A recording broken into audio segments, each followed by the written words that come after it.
par l'intelligence artificielle. Il y a des outils techniques qui commencent à être mis en place. Je ne dis pas que c'est parfait, que la solution est simple, mais on peut arriver, la nécessité d'informer le public créera un marché. C'est certain.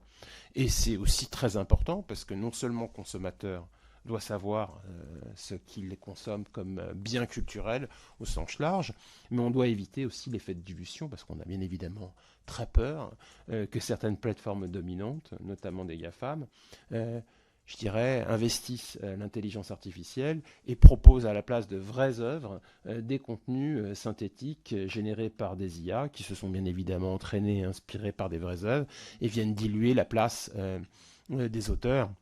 C'est la problématique qu'on appelle communément le grand remplacement. Je sais qu'elle est un peu connotée politiquement, mais il y a quand même un vrai risque de dilution. Il ne faut pas se mentir. Il est là. On voit déjà certains lieux publics qui refusent de payer des droits d'auteur au motif qu'ils utiliseraient des contenus synthétiques. Et on sait très bien, un grand patron d'une plateforme de streaming a dit, mais moi, je vais truffer mes playlists de contenus d'intelligence artificielle. Mon public ne s'en rendra même pas compte. Donc c'est une vraie question. Voilà, pour l'instant. Merci beaucoup. Alors, je vous en prie. Merci. Je voulais juste, pour prolonger ce qu'a dit Cécile dans l'introduction sur le fait que la SACEM était le leader mondial de société d'auteurs, vous avez la chance aujourd'hui d'auditionner des acteurs français. La SACEM est la leader mondiale des sociétés d'auteurs, comme l'a dit Cécile. Nous sommes à la SACD.